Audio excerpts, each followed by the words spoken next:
একটা ইটভাটার কর্মী একটা ইট ভেঙে তার মধ্যে 100 টাকার নোট রেখে দিল।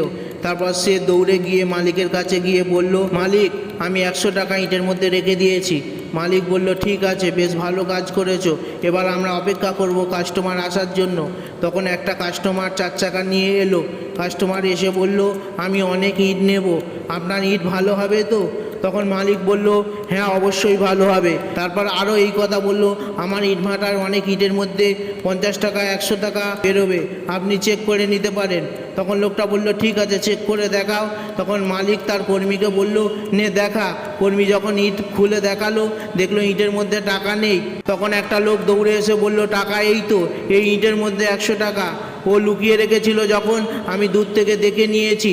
ও এরকম প্রত্যেকটা কাস্টমারের সঙ্গে ফ্রড করে। তখন সেই লোকটা কাস্টমারকে বলল, দাঁড়িয়ে দেখছেন কি, ধরে মারুন, বলে মালিক ও কর্মীকে খুব মারলো।